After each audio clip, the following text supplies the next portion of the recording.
Imagine a time before time, a place of perfect quiet. There was only the sky above and the endless waters below. No land, no people, no trees, no wind. The universe floated in a silent stillness. Above it all was Orin, the realm of the gods, and below was Omi, the great primordial ocean. In the sacred heavens of Orin lived the supreme being, Olodumare, the source of all creation, wisdom, and power. Around him were the Orishas, divine beings with their own unique duties and temperaments. They were messengers, guardians, warriors, and builders, each a vital part of the celestial court. Among them was Obatala, known for his gentle spirit, deep wisdom, and boundless compassion. He was a creator at heart, a sculptor of thoughts and dreams. One day, a powerful idea took hold of him. He approached the throne of Olodumare with a bold request. "Great Father," he said, his voice filled with purpose, "let me go down to the waters below and create solid land. Let there be a place where life can finally take root and flourish." Olodumare, seeing the sincerity in Obatala's heart, granted his wish. But it came with a warning. "Do this with patience and purity," the Supreme Being advised.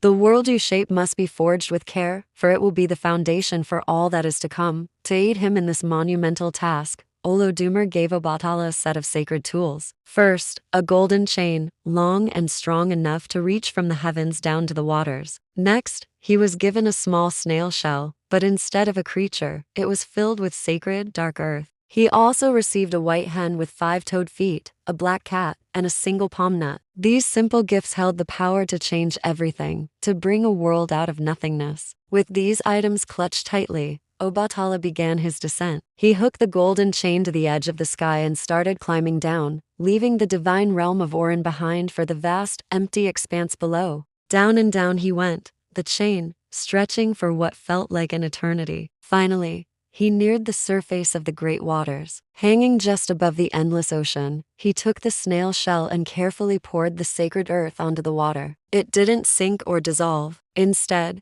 it formed a small mound of soil, a tiny island floating in the vast blue. It was the first solid thing in a world of liquid. Then, he released the white hen onto this small patch of land. As soon as its feet touched the soil, the hen began to scratch and peck, scattering the earth with its powerful 5-toed feet. With every scratch, the land spread further and further. It moved in all directions: east, west, north, and south. The hen's tireless work shaped the world, creating valleys, raising hills, and smoothing out vast plains. Land was born from water, an act of divine creation unfolding before Obatala's eyes. When the hen's work was done, Obatala stepped off the chain and onto the firm ground. It was the very first land on earth. He named this sacred place Ile Ife, which means the land of expansion. This spot would become the spiritual heart of the world, the origin point from which all humanity would one day spring. Once on solid ground, Obatala took the palm nut and planted it in the rich soil. It quickly sprouted and grew into a magnificent, tall tree, its fronds reaching for the sky. It bore fruit and spread more seeds, giving rise to the first forests and jungles.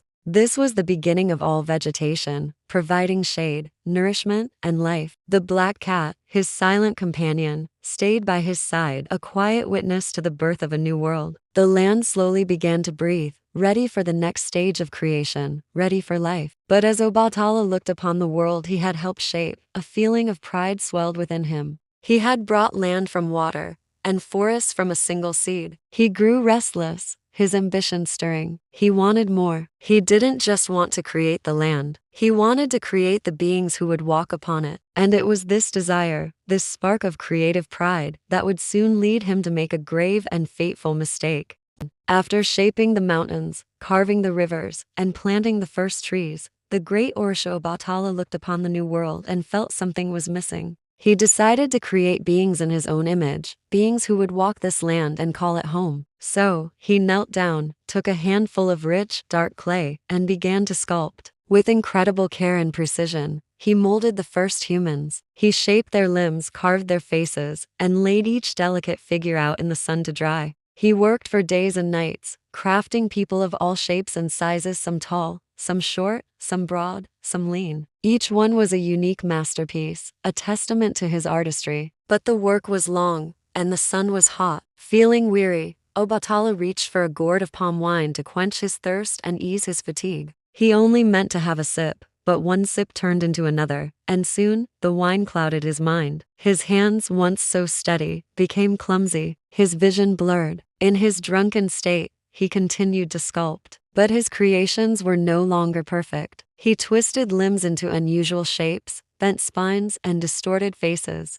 He didn't realize what he was doing until he awoke the next morning, the haze of the wine finally gone. When he saw the figures he had made, his heart broke. Some were flawlessly formed, but others were misshapen, different from what he had intended. Overwhelmed with shame and regret, Obatala wept. He made a solemn vow right then and there. He would never touch palm wine again. More importantly, he swore to become the protector of all those born with differences, the disabled, the unique individuals who the world might overlook. His mistake had become his sacred duty, a promise to cherish all of his children, no matter their form. High above in the heavens, the supreme creator, Olodumare, saw everything. With compassion, he sent Oloran, the spirit of life, down to earth. Oloran moved among the silent clay figures, breathing life into each one. One by one, they stirred. Their eyes fluttered open. They drew their first breath, and humanity was born. These new people began to explore their world. They built homes, planted seeds, and filled the earth with laughter and song. Life, born from clay and divine breath, flourished.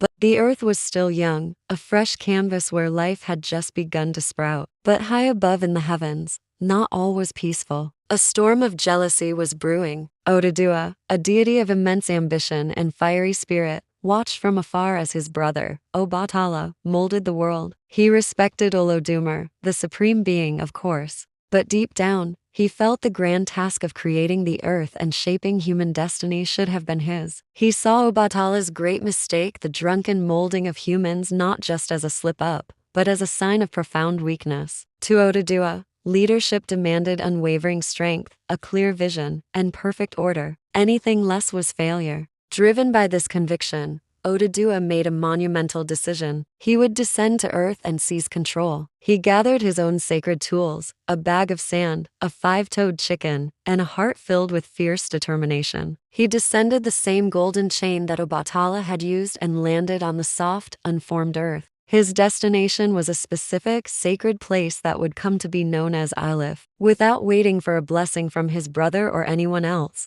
Oduduwa immediately began his work. He didn't just shape the land, he shaped society. He planted the first crops, organized people into clans, and established laws. The early humans were drawn to his commanding presence, his powerful voice, and his promise of a structured, prosperous world. It wasn't long before they hailed him as their king, the very first divine ruler of Ile Ife. This act marked the beginning of a legendary dynasty. Oduduwa's descendants would become the revered Nis of Ife, and from their royal bloodline, all future Yoruba kings would trace their origins. Oduduwa transformed from a powerful deity into a founding father, the great ancestor of the entire Yoruba people. But this rise to power was not without consequence. When Obatala eventually sobered and returned to earth, he was met with a scene of sorrow and disbelief. His creation, the land he had brought into being, had been claimed by another. His people, once a single family, were now divided. A heavy tension grew between the two brothers, one, the gentle, artistic creator, and the other, the bold, pragmatic ruler. A great conflict seemed inevitable.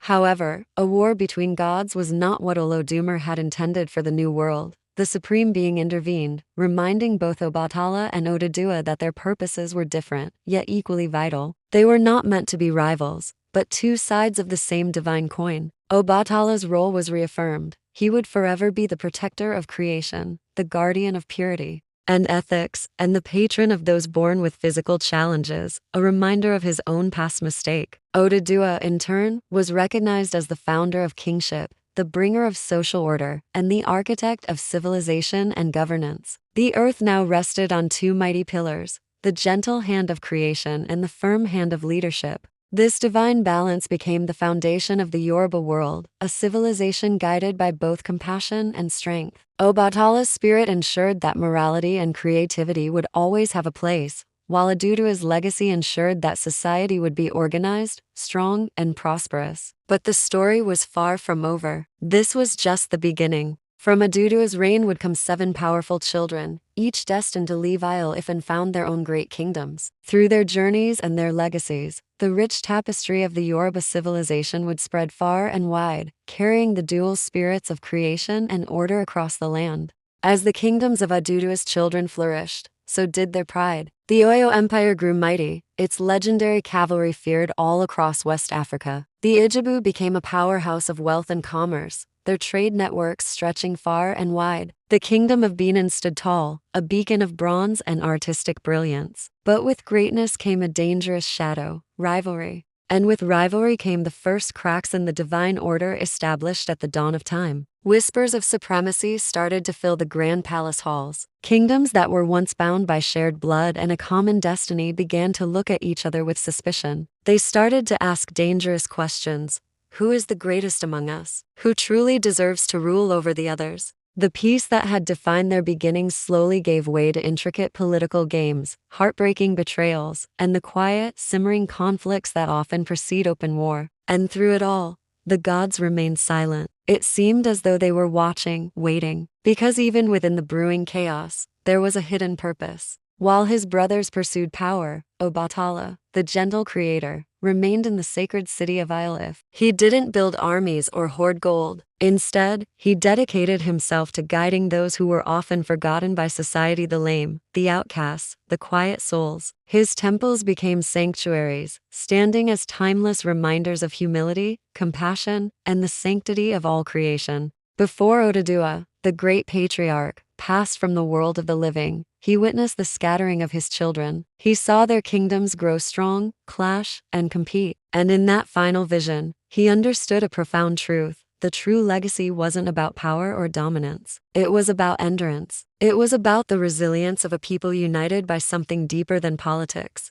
For despite all the division, despite the rivalries and wars, the Yoruba people carried their origin story with them wherever they went. It lived in their names, in the gods they worshipped, in the stories they told their children. They carried the Orisha, powerful deities like Sango, the god of thunder, Ogun, the god of iron, the great mother Yamoja, and the beautiful Asan with them, even across the vast, cruel seas during the era of slavery. Their faith became a lifeline in a new world. They carried the spirit of Ile Ife in their language, in the sacred chants passed down through generations, and in the simple, profound way they greeted the earth each morning. The essence of their beginning was unbreakable. Even as mighty empires rose and eventually fell, even as foreign colonizers arrived and redrew the ancient borders on their maps, the world would never be able to forget the civilization that began with a chain lowered from the heavens, a 5-toed chicken scratching the soil into existence, and 2 divine beings, one gentle and creative, the other bold and decisive. This is how the Yoruba world truly began. It wasn't just with gods and epic deeds, but with choices. Choices made by deities and by mortals.